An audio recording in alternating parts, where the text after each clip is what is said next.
আমরা একটা caring society, একটা দরদি সমাজ গড়তে চাই, যেখানে প্রত্যেকটা মানুষকে সম্মান করবে, ভালোবাসবে।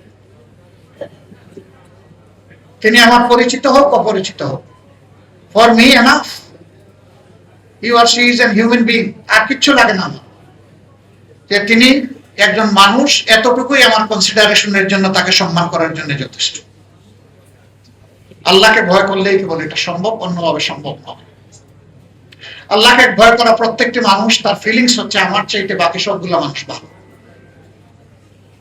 আমি দুর্বল তাদের, আমি গুনাহগার তাদের। এই ফিলিংস যার থাকবে, তার দ্বারা সমাজ যুগে যুগে উপকৃত হবে ইনশাআল্লাহ। শ্রমিক কল্যাণ ফেডারেশনের হাত ধরে শ্রমিক অঙ্গনে সেই পরিবেশ তৈরি হোক, সেই মানুষ তৈরি হোক, আমরা দোয়া করি।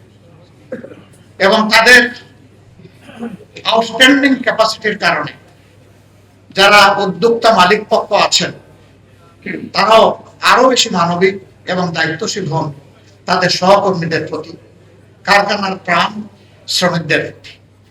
আমরা সেই দোয়াটুকু আল্লাহর দরবারে। আল্লাহ তাআলা সবাইকে সুস্থ রাখুন। আল্লাহ রাব্বুল আলামিন এই রমজানের বরকত আমাদেরকে দান। পাঞ্জাবের জগতে একটি বিশ্বস্ত নাম, শাবাব এথনিক ওয়্যার। রোজার ফজিলত সম্পর্কে আমি একটা হাদিস এখানে পড়েছি।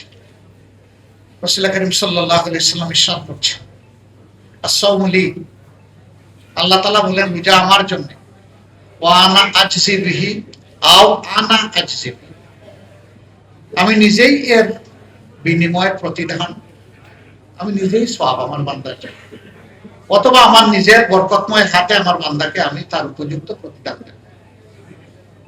আল্লাহু আকবার।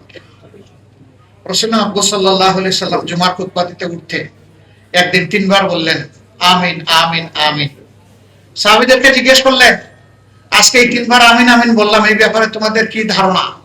সাহাবীরা বললেন, এই জীবনের প্রথম এটা শুনলাম, আগে কখনো এটা লক্ষ্য করিনি, আল্লাহ এবং আল্লাহ রাসূল ভালো জানেন। তিনি বললেন, এইমাত্র জিবরিল আমিন আমার সাথে মুলাকাতে এসেছিলেন, তিনি 3টা দুঃসংবাদ দিয়ে গেছেন। নাম্বার 1, যে মানুষ রমজান পেল কিন্তু নিজের গুনাহতা কুড়াইয়া সাইবা নিতে পারলো না, জিবরিল আমিন বললেন তার ধ্বংস হোক, আমি বললাম কবুল হোক, আমিন।